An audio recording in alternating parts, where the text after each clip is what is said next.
کسی بھی حکومت اور سلطنت کو چلانے کے لیے صرف فوج اور سیاست کی نہیں بلکہ خفیہ تنظیم کی بھی ضرورت ہوتی ہے۔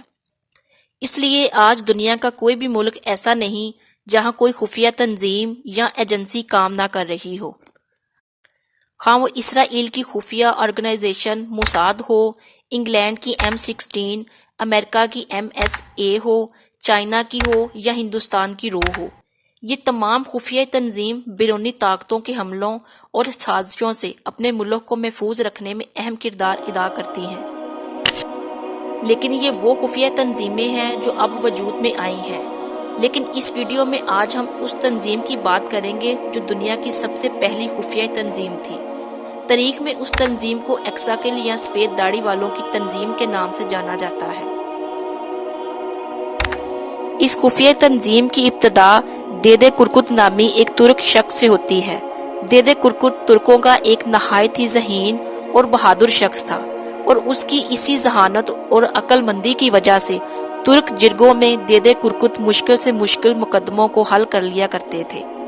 جرگہ دراصل ترکوں کی روایتی پنچایت یا عدالت تھی، جس میں قبائل کے بڑے بڑے سردار اور معزز بزرگ اکٹھے ہو کر کسی مسئلے پر بحث و مباحثہ کیا کرتے تھے، اور رائے مشورے سے کسی بھی مقدمے کو حل کیا جاتا تھا۔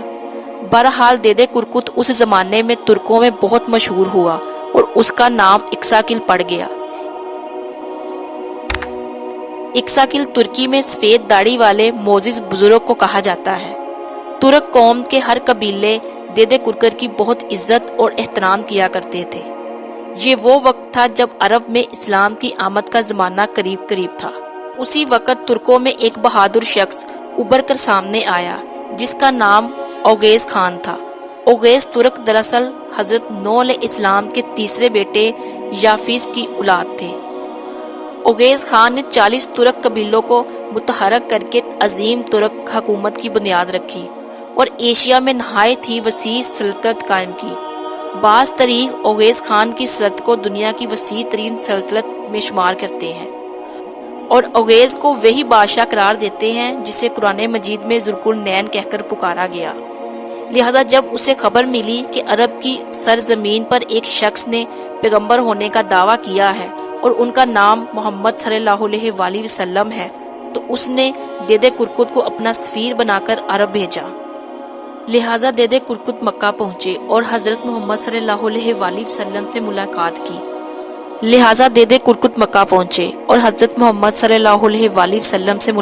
کی۔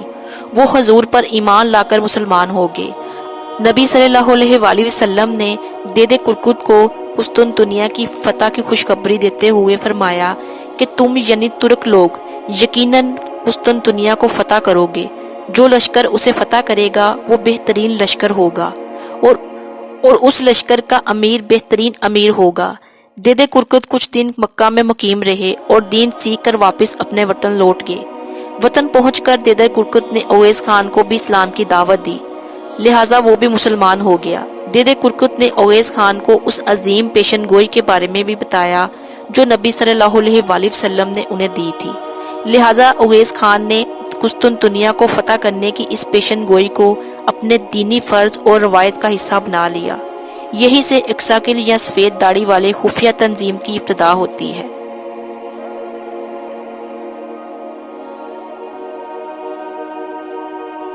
اوغیز خان کے حکم سے دیدے کرکت نے سال 608 عیسوی میں اس تنظیم کی بنیاد رکھی۔ اس تنظیم کا مقصد قسطنطنیہ کو فتح کرنا، پوری زمین پر اللہ کی حکومت کو قائم کرنا اور ایک مضبوط اسلامی ریاست قائم کرنا تھا، اور ترکوں کو مضبوط کر کے پوری دنیا کے مسلمانوں کو ترکوں کے کمان میں لانا تھا۔ ابتدا میں اس تنظیم میں صرف 50 ارکان شامل تھے۔ اس تنظیم کا پہلا نام بورو بودن تھا، جس کی علامت اور نشان ترکوں میں بہادری کی پہچان یعنی بھیڑیا ہوا کرتا تھا۔ بورو بودن بعد میں سفید داڑھی والوں کے نام سے مشہور ہوئے، اور آہستہ آہستہ ترکوں کے تمام بڑے قبیلوں نے ان کی سرداری قبول کر لی۔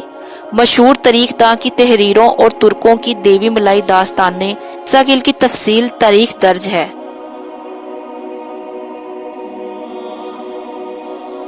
کہتے ہیں کہ دیدے کرکت نے 200 سال کی لمبی عمر پائی تھی، اور اس عرصے میں انہوں نے سفید داڑھی والے اس تنظیم کو بہت مضبوط بنا دیا تھا۔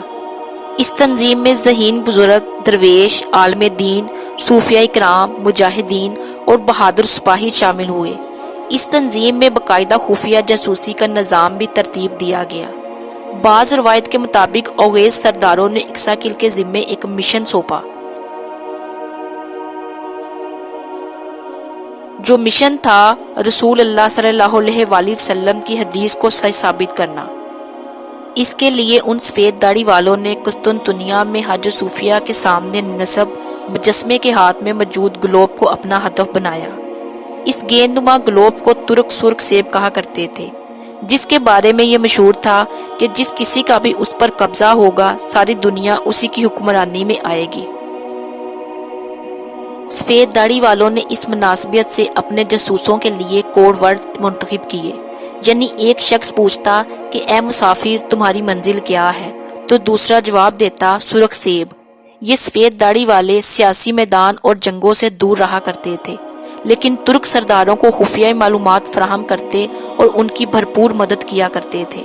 آسان لفظوں میں ہم اس تنظیم کو ترکوں کا سیکرٹ انٹیلیجنٹ یا کنگ میکر بھی کہہ سکتے ہیں۔ انہوں نے پورے ترک ریاستوں میں اپنے جاسوسوں کا جال پھیلا رکھا تھا۔ بہرحال ترکوں کی پہلی مسلم حکومت کو قائم کرنے میں ان سفید داڑھی والوں کا اہم کردار تھا۔ ان لوگوں نے سلطان علاء الدین کے دور میں بہت اچھی طرح جاسوسی کا جال بچھا رکھا تھا، جس کے ذریعے رومیوں کی کسی بھی حرکت کے متعلق سلطان کو پل پل کی خبر ملتی رہتی تھی۔ بہرحال جب سلجوق سلطنت کا زوال ہوا تو فتح قسطنطنیہ اور الہی نظام کو قائم رکھنے کے لیے ایک عظیم اسلامی ریاست کی ضرورت تھی۔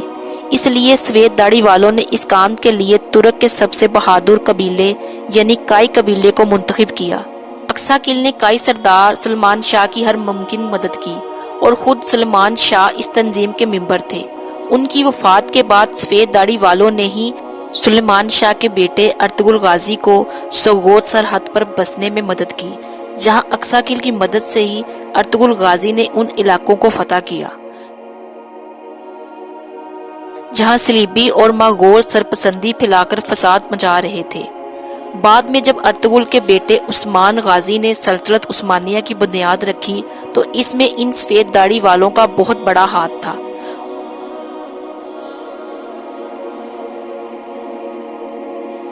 عثمانی سلطان سفر یا جنگ کے حالات میں سب سے پہلے ان سفید داڑھی والوں سے ہی رابطہ کیا کرتے اور ان کی اجازت کے بغیر کوئی بھی کام سر انجام نہ دیتے تھے۔ یہ تنظیم عثمانی حکومت کے دور میں بظاہر گوشہ نشین تھی، یعنی یہ لوگ دوسروں سے الگ تھلگ اور غائب رہتے تھے، لیکن ان کی نگاہیں ترک اور مسلم دنیا پر ہوتی تھی، اور نبی صلی اللہ علیہ وآلہ وسلم کی حدیث مبارکہ جو قسطنطنیہ کے متعلق تھی اسے سچ ثابت کرنا ہی ان کا اصل مقصد تھا۔ اور آخر کار جب سال 1453 عیسوی میں عثمانی سلطان محمد فاتح نے قسطنطنیہ کو فتح کیا اور ترک تک پہنچ گئے تو نبی صلی اللہ علیہ وآلہ وسلم کی پیشن گوئی سچ ثابت ہوئی۔ لہٰذا اب اکساکیل کا مقصد پورا ہو چکا تھا اور آہستہ آہستہ یہ تنظیم ختم ہو گئی۔ فتح قسطنطنیہ کے بعد اس خفیہ تنظیم کا خاتمہ ہو گیا، لیکن سلطان عبد الحمید ثانی نے 19ویں صدی میں دوبارہ سفید داڑھی والوں کے طرز پر ایک خفیہ تنظیم بنانے کی کوشش کی تھی، مگر عرب حکمرانوں کی سازشوں اور یورپی طاقتوں کے دباؤ کی وجہ سے اس میں کامیابی نہ ہو سکی اور آخر کار عظیم عثمانی سلطنت کا بھی خاتمہ ہو گیا۔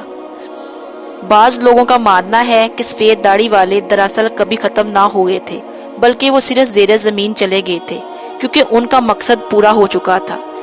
لیکن آج بھی کرگستان کے علاقوں میں یہ خفیہ تنظیم موجود ہے جو ترکی کے حالیہ صدر طیب اردوغان کے ساتھ مل کر کام کر رہے ہیں اور اسلامی حکومت کے قائم کے لیے کوشاں ہیں۔ بہرحال قرب قیامت میں بھی قسطنطنیہ کا ذکر ملتا ہے اور اس وقت ترک مسلمانوں کا بڑی بڑی جنگوں میں اہم کردار کا ذکر ملتا ہے۔ چنانچہ یہ بھی ممکن ہے اس وقت سفید داڑھی والوں کا دوبارہ ظہور ہو اور وہ ایک نئے ہدف اور نئے مقصد کے لیے سرگرم ہو جائیں۔